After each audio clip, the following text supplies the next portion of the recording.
profética. Quiero hablar sobre el reino de Dios.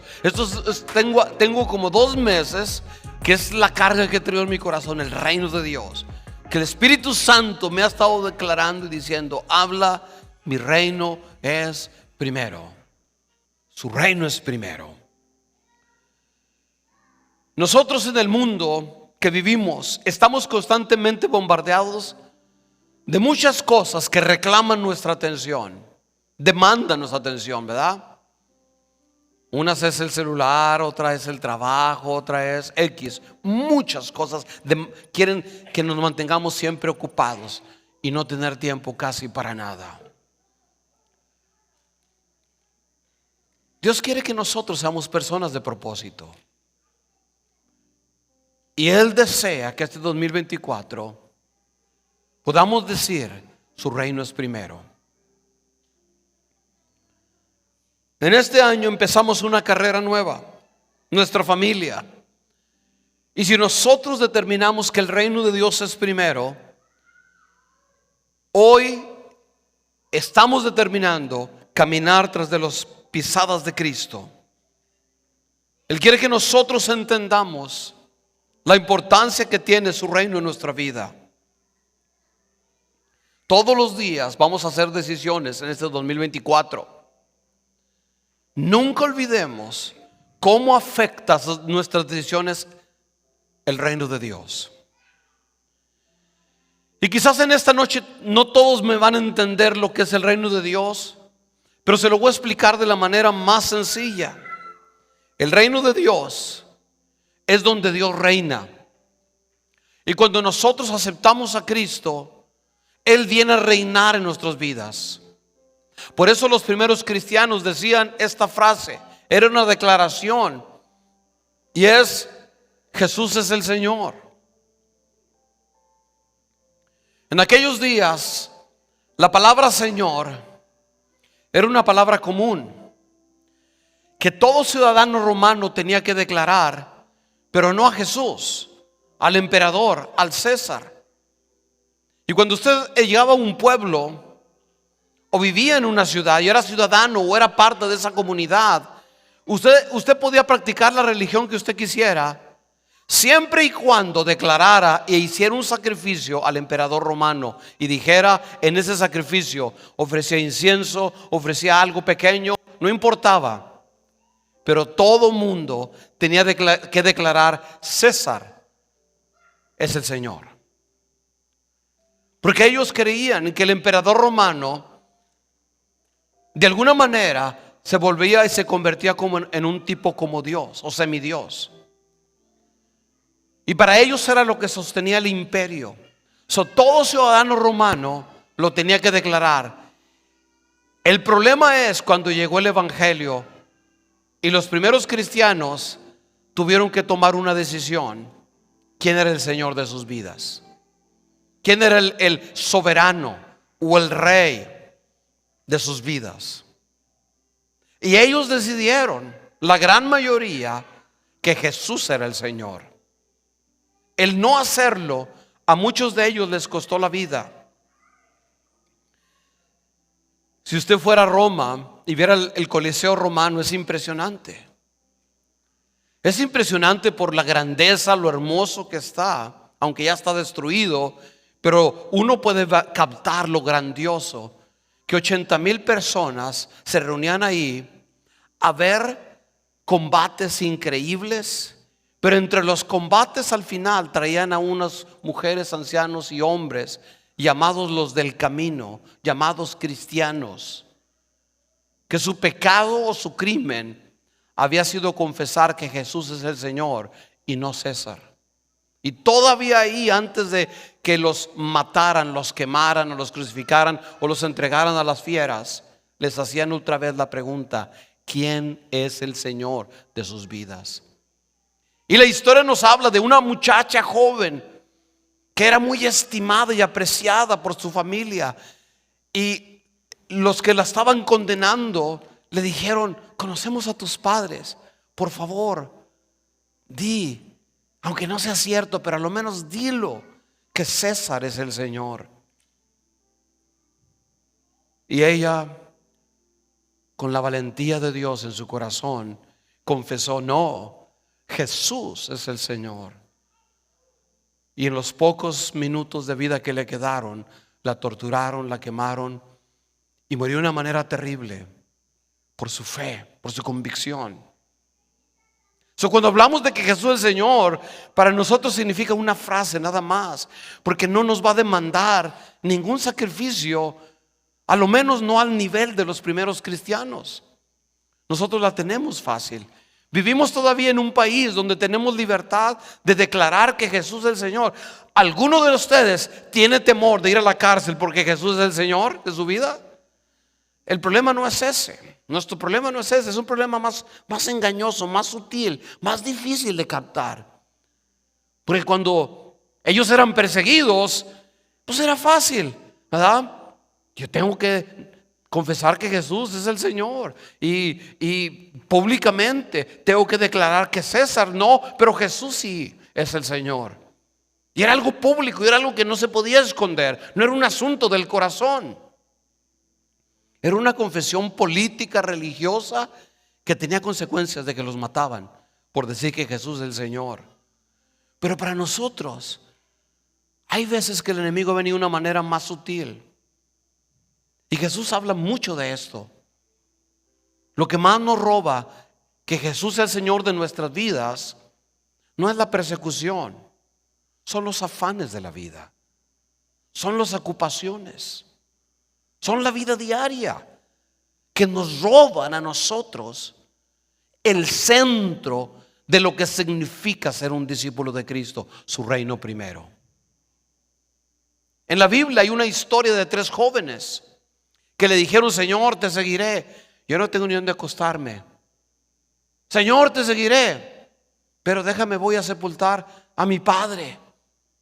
Y Jesús a todos les responde la misma respuesta: si tomas el arado, no puedes voltear atrás.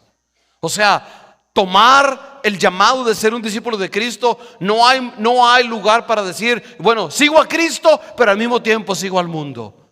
Si tomo el arado, Cristo es el Señor de mi vida. Señor, déjame ir a enterrar a mi padre. Deja que los muertos entierren a los muertos. Señor, quiero seguirte. No tengo ni dónde recostar la cabeza. Ninguno de los 3 siguió a Cristo. Todos se fueron. Todos le dieron la espalda, porque no pudieron responder a la pregunta: su reino es primero. Porque el primero dijo: pues es muy incómodo seguir a Cristo, no hay dónde acostarme. Y se fue, porque no estuvo dispuesto. Porque a veces decir su reino primero va a demandar de nosotros que ponga cosas a un lado por hacer su voluntad. Eso no es fácil. Es bonito cantarlo. Ahorita estábamos cantando Él es Rey. Así va, ¿no? ¿Cómo va? A ver, ¿cómo va Vanessa? No, Vanessa solo sabe una canción que se llama Yeshua. Estoy bromeando. No, quiero saludar al papá de Vanessa, está con nosotros en esta noche. Bienvenido. ¿Cómo se dice que somos, Amparo? ¿Qué somos yo y el papá de Vanessa? Hermanos en Cristo.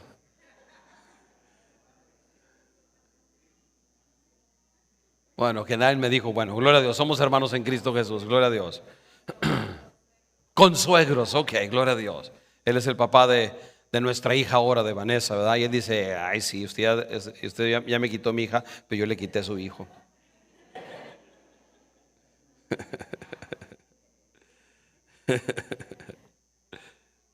¿Cómo? Exacto. Nosotros tenemos que entender que a veces que nos va a costar, pero Jesús enseñó esto, que su reino es primero. Buscar el reino de Dios y su justicia, y luego después lo demás. Por eso el Señor puso esto en mi corazón, porque déjenme decirles que no solamente aquí. Hace unos días, y Humberto sabe de eso, estábamos hablando con Alejandro, hicimos una reunión estamos ahí hablando sobre lo que estoy predicando, y estaba compartiéndoles, y dice: esta va a ser la palabra rema, esto es lo que vamos a hacer. Y él me dice: pastor, qué tremendo que esa va a ser la palabra, Porque yo veo una gran necesidad acá en Guatemala de que la gente se ha distraído y no están buscando el reino de Dios. Y déjeme decirle que no es nomás en Guatemala, aún aquí en este país.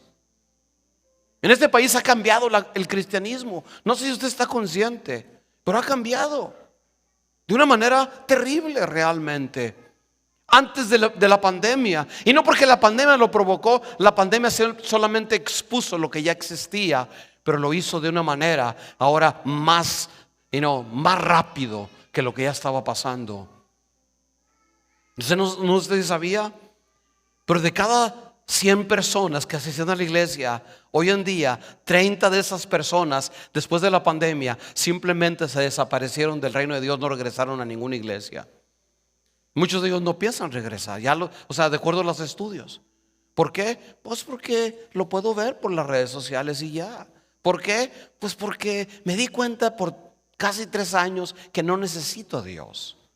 No fui a la iglesia, no ofrendé, no diezmé, no iba a las reuniones de fin de año, ¿verdad? No, o sea, muchas cosas que eran parte de nuestra fe, no las necesité. Y creo que estoy bien. Y mucha gente le entró ese espíritu, no necesito de las cosas de Dios. Se han afanado tanto que ahora un gran número de personas en Estados Unidos que hace 2 años atrás, 4 años atrás, antes de la pandemia, se decían cristianos, hoy se dicen, soy espiritual, pero no voy a ninguna iglesia. Sí, soy evangélico, pero no me congrego. Eso es lo nuevo normal para mucha gente. Lo otro es, ok, un domingo soy miembro de una iglesia, otro domingo es otra iglesia, otro domingo soy de la otra iglesia. ¿Por qué? Porque ya no es el reino primero, ahora es, ¿qué me da esa iglesia a mí? Ya no hay ese sentir de, ¿qué doy yo para Dios?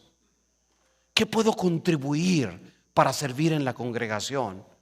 Pero hoy más es la mentalidad, pues, ¿qué me dan? Aquí me reciben con cafecito y donas, pues ahí me voy a congregar, ¿verdad? O acá, tienen X para los niños, pues ahí porque los niños para que se diviertan, se entretengan mis niños. Así que me los cuidan por 45 minutos y yo descanso de ellos, gloria a Dios. Pero ya no es de sentir de, Señor, ¿qué quieres que haga?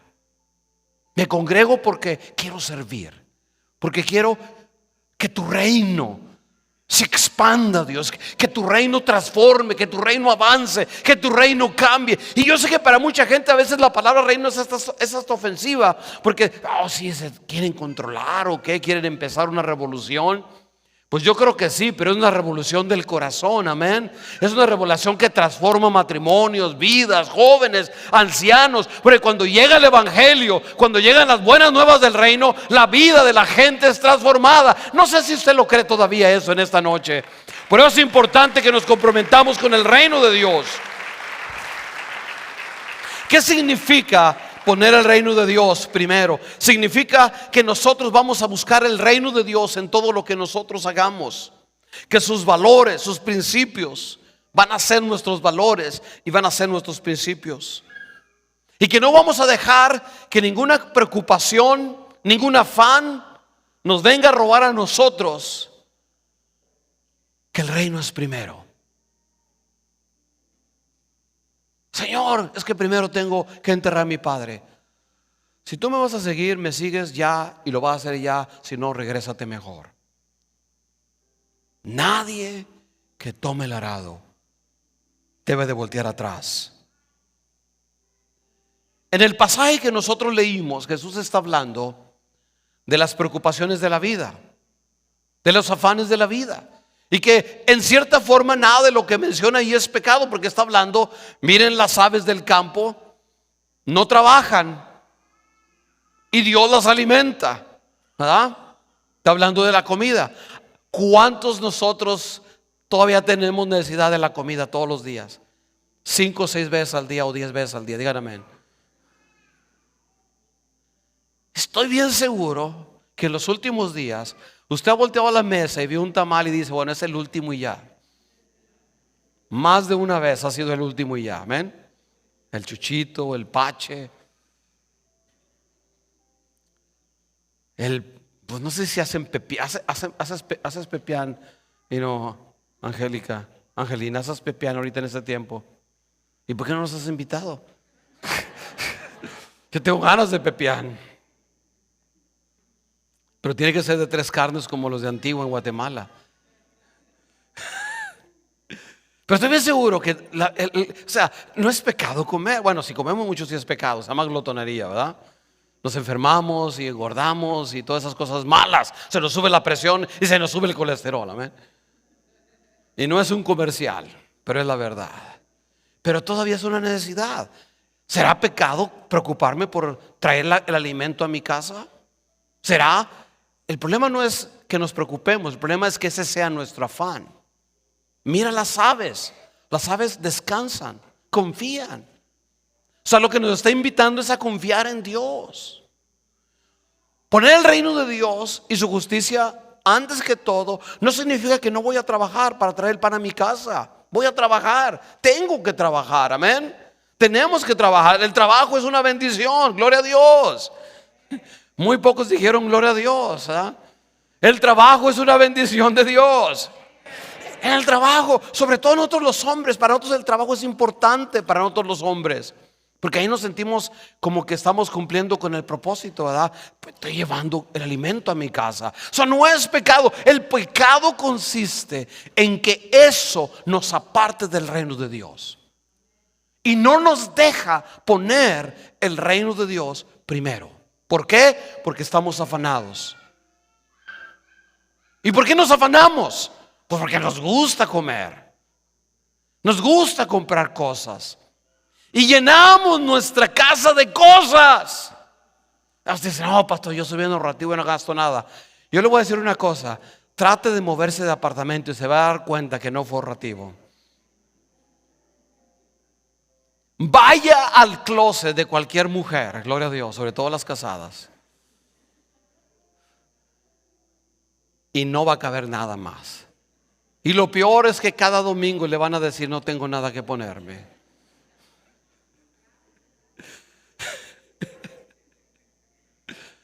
No tengo nada que ponerme.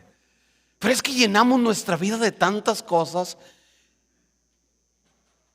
Dios quiere liberarnos del materialismo, del consumismo que existe en este país, que nos está exprimiendo, nos está robando, literalmente. Porque nos hace sentir que valemos porque tenemos y que valemos de acuerdo a la calidad o la marca de las cosas. Y no, eso es lo que nos da valor. Yo le puedo comprar a mis hijos unos tenis de $200, $300. Y yo no sabía que eso existía hasta que mis hijos fueron a la escuela y me dijeron, ¿y por qué usted nos compra puros tenis en el Swamit? Me acuerdo una vez que Junior quería zapatos para jugar a soccer y lo llevé a la Walmart y se los compré. Y luego él me decía, pero mis amigos tienen tenis de los que usa Ronaldo. ¿Cómo se llama? En aquel tiempo no era Ronaldo, era Ronaldinho, era otro. Pues es que era brasileño, por eso le decían Ronaldinho. Pero era otro muy buen jugador realmente. Y él decía, mis amigos tienen tenis de esos, tienen de esos zapatos, de esos de los que no pesa nada. Y yo tengo esto. Y yo le decía, mira, es que el bueno es bueno con cualquiera que se ponga.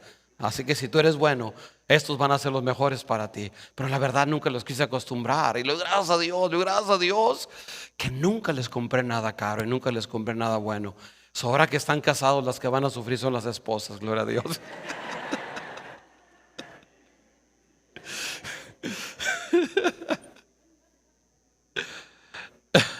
No, pero es en serio. Siempre les dije, les enseñé. Y por eso le doy gracias a Dios, porque José se casó en un lugar que le costó bien barato y ya lo había pagado él solo. No, probablemente él y Vanessa, solo, todo de su bolsa, y nosotros no pagamos ni nada. Pero fue porque les inculcamos eso, el sentido de que Dios provee, de que Dios es bueno, de que si uno pone el reino de Dios y su justicia primero, Dios nos va a dar más que lo que nosotros podemos alcanzar por nosotros mismos. Amén, amén. Yo lo creo con todo mi corazón. ¿Por qué te afanas? ¿Por qué nos afanamos realmente? Y yo quiero dar testimonio, ¿verdad? No es porque es mi hijo, pero quiero dar testimonio. Me recuerdo en una ocasión que dice, yo ya vendí y estaba en ese tiempo vendiendo cosas. Y dice, pero lo voy a dar todo para que podamos, no sé qué compramos. ¿Qué compramos pues aquí en la iglesia? I don't know, algo compramos, luces, focos, no sé. No sé, algo compramos. Dijo, yo voy a dar todo lo que tengo. Y yo sé que Dios le bendijo con la esposa que tiene y todo lo que hizo. Pero es porque aprendió a creer y confiar en Dios. Y aprendió a ser generoso para el reino de Dios. Y yo quiero decirte en esta noche que la única razón por la cual nosotros no ponemos el reino de Dios primero es porque no hemos aprendido a confiar en Dios. Jesús les dice, mira las aves, mira los lirios, hombres de poca fe. Nos afanamos y nos olvidamos del reino porque somos hombres y mujeres de poca fe. Nosotros, aunque vivimos en este país bajo un sistema económico, cualquiera que sea, como usted le quiera llamar, pero nosotros somos parte de un reino diferente, amén. Nosotros tenemos principios diferentes, amén. Nosotros queremos que en un Dios que prospere y bendice a sus hijos. ¿Cuántos lo creen todavía eso en esta mañana, en esta noche, amén? Que vivimos en un reino donde Dios dice, mío es el oro, mío es la plata. ¿Lo creemos o no? Donde Dios dice, yo abriré las ventanas hasta que ya no te quepa más. Amén. Mira las aves. No es que Dios nos está diciendo no trabajemos, nos está invitando a confiar. Eso es la parábola. Y la falta de confianza es lo que ahoga el reino de Dios en nuestras vidas.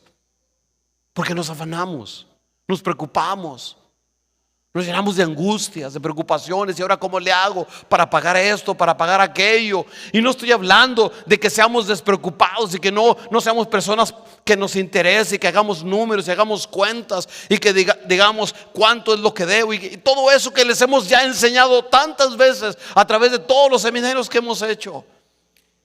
Sobre dinero, sobre finanzas. No estoy hablando de decir, ¿sabe qué? Usted nomás créale a Dios y usted como Elías le van a llegar cuervos allá a su casa y le van a traer carne y le van a traer todo, gloria a Dios. Eso no va a pasar. Tenemos que trabajar, tenemos que salir y vivir nuestras vidas diarias como cualquier otra persona. Pero nosotros somos de un reino diferente. Nosotros vamos sabiendo que nuestras manos son manos bendecidas y prósperas, amén. No sé si lo creen esta noche. Si usted es parte del reino de Dios, lo que Dios ha puesto en sus manos debe de ser prosperado, amén. ¿Han leído la historia de José? ¿Cómo era José? Estaba en la cárcel, estaba con Potifar y dice, y todo lo que su amo ponía en las manos era bendecido porque Dios estaba con él. ¿Cuántos creen que es lo mismo con nosotros? Si usted es parte del reino de Dios, tiene que creerlo. De eso se trata, ser parte del reino de Dios. Que nosotros opera leyes diferentes. Que nosotros opera un reino diferente. En el reino del mundo dice, entre más tienes, entre más robas o entre más buscas la manera de agarrar, más vas a tener. En el reino de Dios dice, entre más das, más te voy a dar. No tiene sentido el reino de Dios, pero yo prefiero creer en el reino de Dios. Yo no sé usted qué prefiere creer, si en el reino de este mundo, en el sistema de este mundo, el sistema capitalista de esta nación, o en el reino de Dios que no tiene fin, amén, y que no está sujeto a altos y bajos del mercado o de la economía, pero Dios está sentado en el trono, controlando nuestra economía, controlando las bendiciones. Por eso es importante que pongamos su reino primero. Primero su reino. Sumamente importante. La palabra del Señor dice que es el afán y la falta de fe lo que ahoga el reino de Dios. De hecho, Jesús en el capítulo 13 de Mateo vuelve a hablar sobre el reino y dice que el sembrador salió a sembrar. Hay una parábola. ¿A qué comparé el reino de Dios? El sembrador salió a sembrar y echó una semilla sobre el camino y vinieron las aves, se la comieron. Y echó otra y como había piedras no entró mucho y era superficial y salieron pronto Pero vino el sol y lo ahogó, lo quemó todo. Y lo cayó otra donde había, en un terreno que había muchos espinos y abrojos. Y sí brotó, pero esos afanes, dice, los afanes lo ahogaron y no dio fruto. Pero hubo un buen terreno. Y el terreno, bueno, era un terreno totalmente diferente a los 3 terrenos. Era un terreno con un corazón abierto a recibir la palabra de Dios. Era un terreno que no era superficial. Dejaba que entrara hasta adentro, hasta lo profundo, hasta lo más adentro. Lo tomaba en serio. Hacía suya la palabra, la promesa, la enseñanza, la predicación, la hacía suya.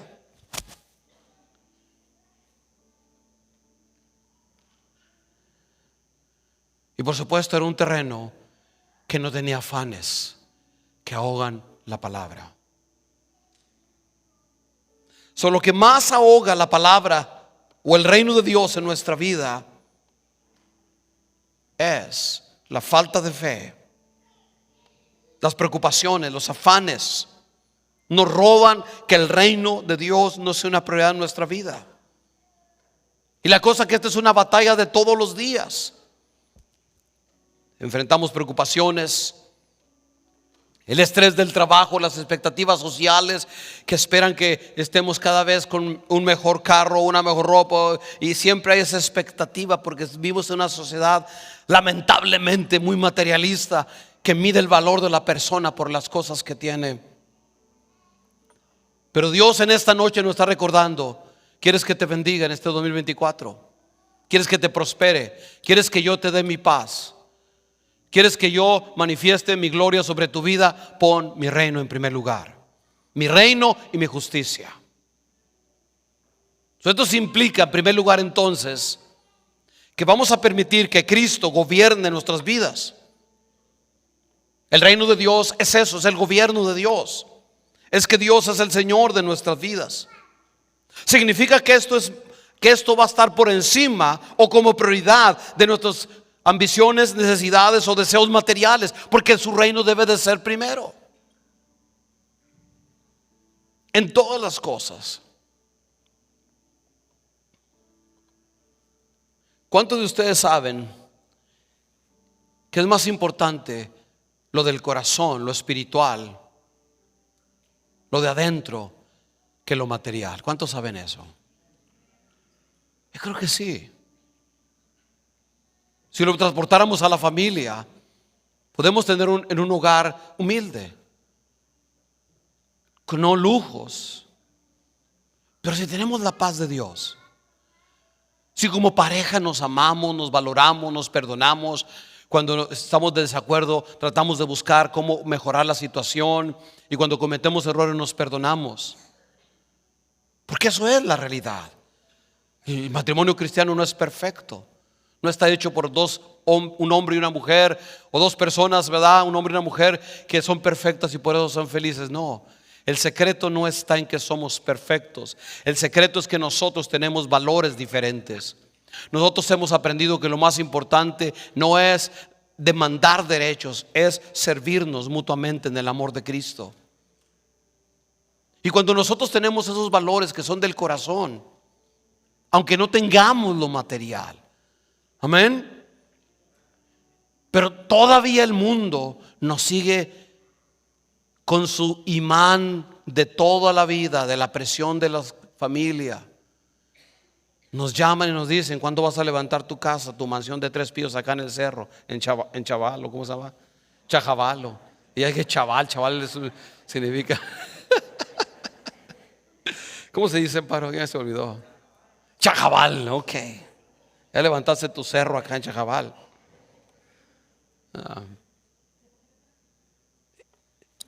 Miren, estábamos en la Antigua, yo y mi esposa, y yo andaba buscando unas estolas así típicas. Y en Guatemala tienen que hacer unas estolas muy bonitas, ¿verdad? Que usamos los ministros en ceremonias. Y yo dije, yo quiero unas estilo así auténticas, latinas, tejidas, de esas así bien bonitas. Y yo vi unos vestidos tremendos, increíbles, de mujeres, ¿verdad? Y yo le dije a mi esposa, cómprate. Pero mi esposa es bien ahorrativa, no quiso nada que le comprara. Ni un vestido se compró, ni una blusa, nada. Nunca compra nada. Y le dije a la señora, porque me han dicho, busca a Doña María, la de la tercera línea, y ahí está, vendes todo. Les digo, ok, vamos con Doña María, y fuimos. Y le encontré a la señora y le dije, oh, ¿y qué pasó? No tiene, no, me quedan dos. ¿Y qué color? Pues una es color verde y la otra es color anaranjada. Y dije, ay, señor, pues me gustaría de otros colores. Pues eso es todo lo que tiene, sí, anaranjado y verde nada más. ¿Y qué le pasó? ¿Por qué no tiene más? Y dice, no, señor ministro, me dijo, señor ministro, es que yo tenía dos jóvenes que les daba trabajo. Dice, pero vea qué bendecidos están. Se acaban de ir al norte y ya empezaron a mandar dinero y ya empezaron a pagar lo que deben. Y el Señor, ¿están bendecidos por eso? O sea, a veces la presión de la familia nos desvía del reino de Dios. Y voy a decir algo público, aunque esta persona me lo dijo públicamente por esa razón. Pero me recuerdo de un pastor que fue a saludarnos. Yo no lo conocía a él, pero él asistió a nuestra iglesia hace 25 o 30 años atrás. Asistió a esta iglesia. Y era un tío de unos jóvenes que venían a esta iglesia. Y ese tío sacó a esos jóvenes de esta iglesia. Los sacó. Dejaron de congregarse, como unos 3, 4 muchachos. Y yo recuerdo bien claro, le pregunté al líder. Y dice, es que vino el tío. Y ya les metió en la mente, no, ustedes están perdiendo el tiempo en esa iglesia. Ustedes vinieron a este país a trabajar, a comprar su terreno y a levantar su casa allá en el Chajabal. Y lo sacó de la iglesia, literalmente. Y fue y me dijo, yo quería saludarlo, pastor, no se recuerdo de mí. Y de pronto lo vi y me acordé de él. Yo estuve asistiendo como 2 meses a su iglesia. Y véame ahora, ¿quién lo iba a decir? Tengo 20 años de pastor. Después de que regresé a Estados Unidos, acepté a Cristo. Y ahora entiendo que yo hice mal, porque desvié a mis sobrinos de los caminos de Dios por lo material. Dice, pero no quería que pasara esta noche esta oportunidad en darle gracias, porque fue ahí en su iglesia donde se sembró la semilla. Y ahora véame, 20 años de predicar el evangelio, y nomás quería venir a darle gracias.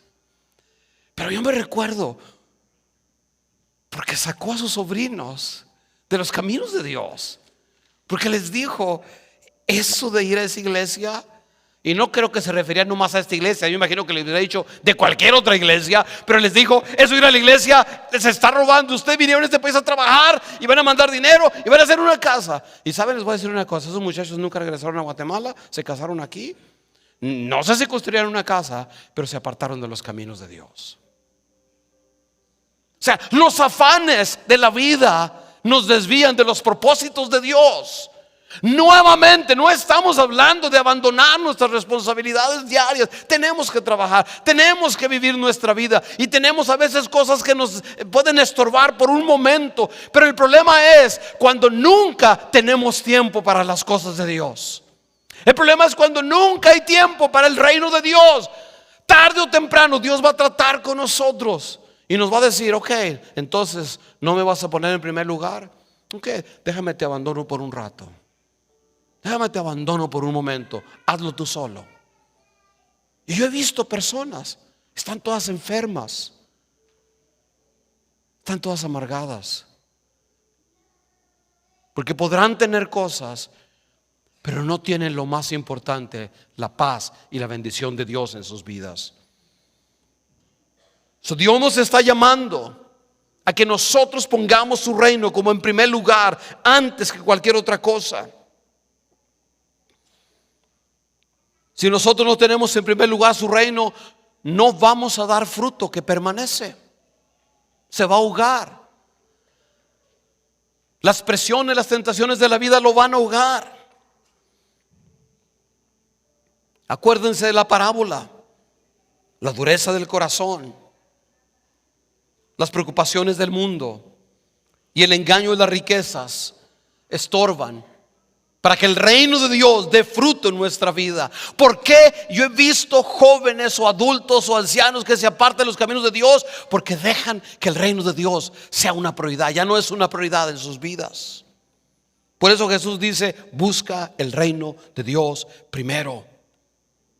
Y a veces va a demandar que vaya en contra de nuestra propia familia.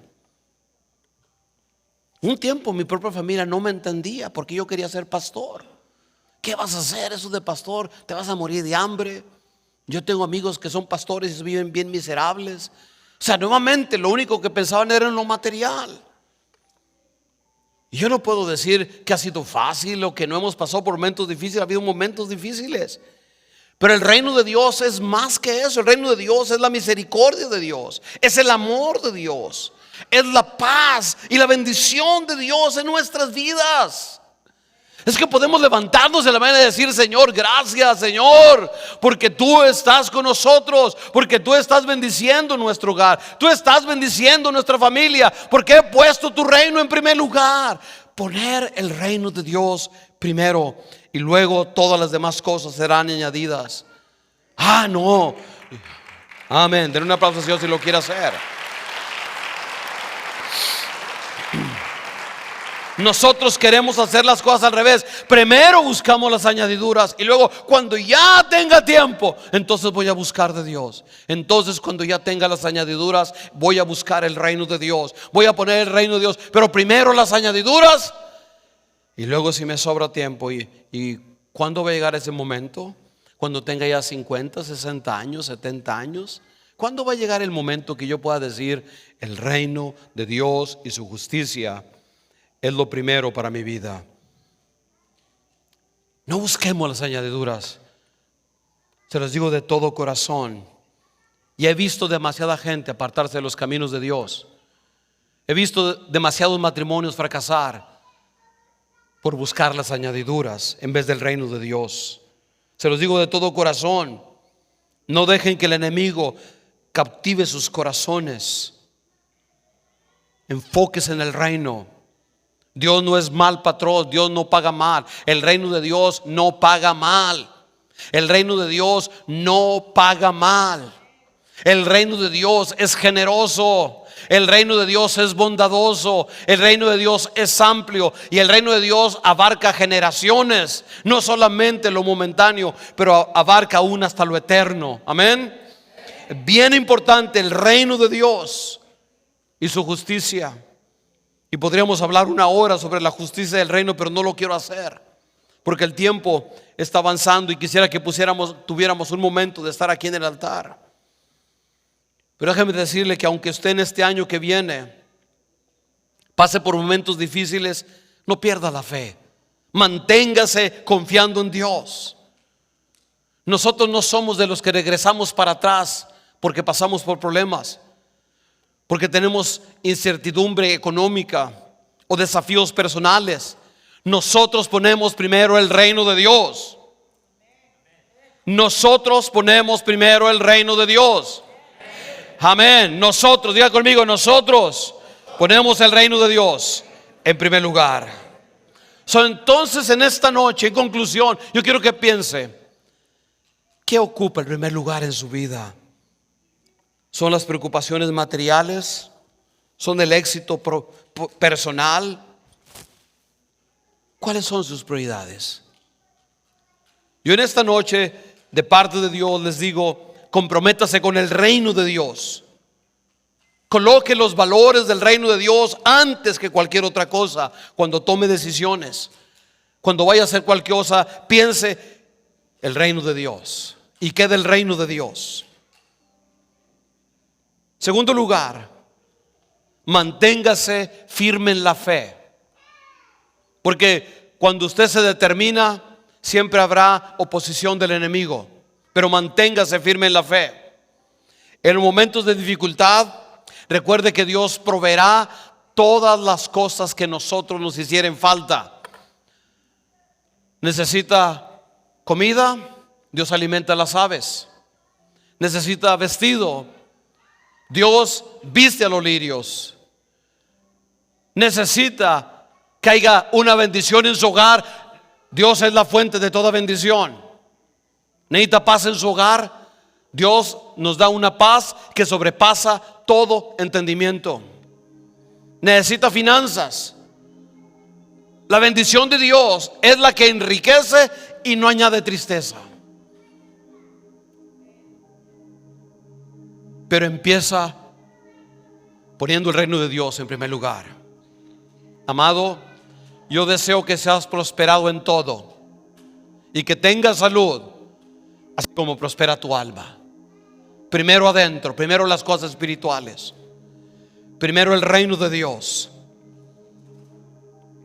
Al finalizar en esta noche, yo les estoy invitando a que pensemos con todo nuestro corazón, con toda nuestra mente, en el desafío de Cristo que Él hizo a sus discípulos hace 2000 años, pero que no ha terminado, porque somos sus discípulos y nos lo está haciendo a nosotros. Su reino es primero. Esto no es un pensamiento pasajero de un sermón. Su reino primero es un principio eterno que Jesucristo dejó para su iglesia, que durante las próximas 52 semanas, 12 meses, 365 días del año, pensemos: estoy poniendo el reino de Dios primero. Esto significa que nos debe de llevar a cambios en nuestra vida. Pero esos cambios deben de reflejar una palabra: su reino primero. Su reino primero.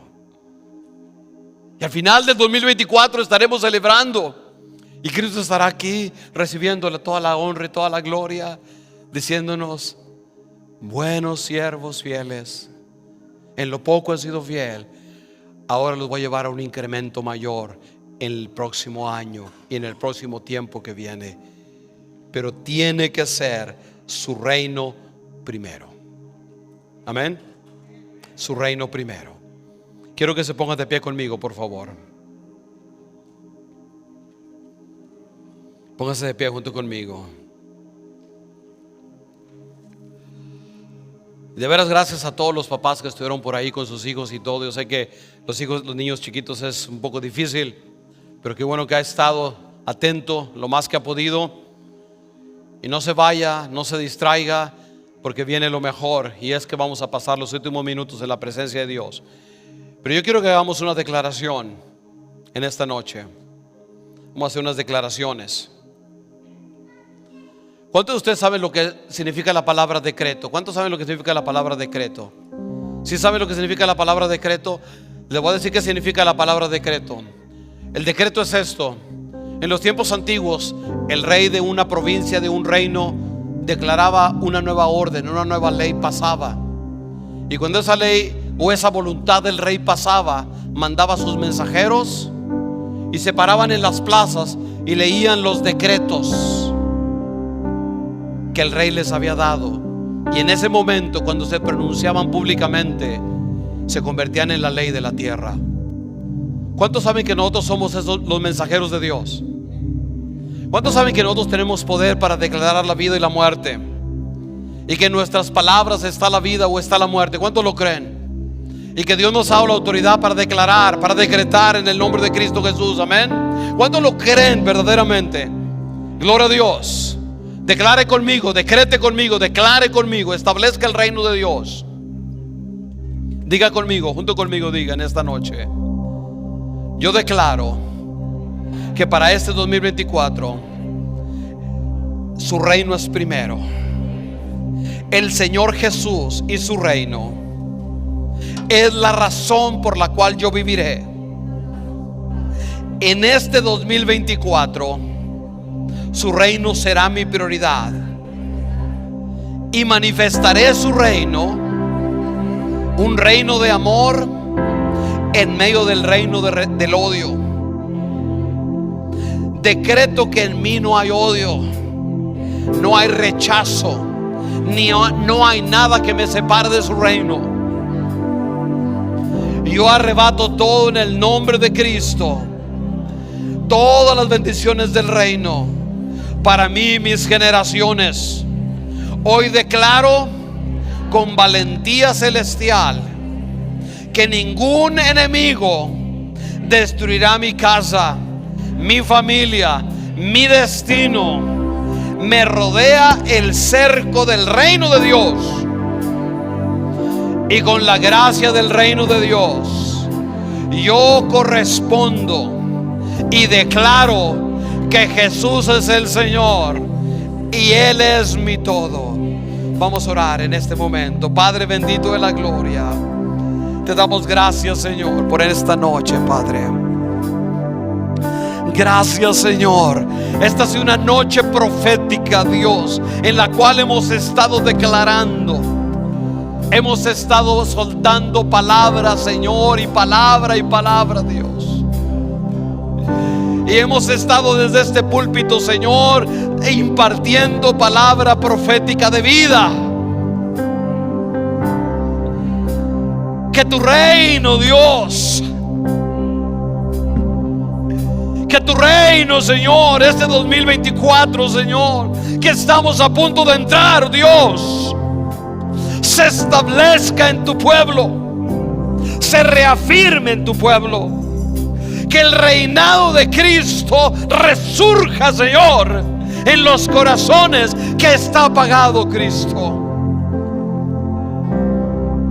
Combatimos al hombre fuerte que se resiste, Dios, al espíritu de conformismo, Dios. Lo derrotamos en el nombre y la autoridad de Cristo Jesús. El espíritu de afán,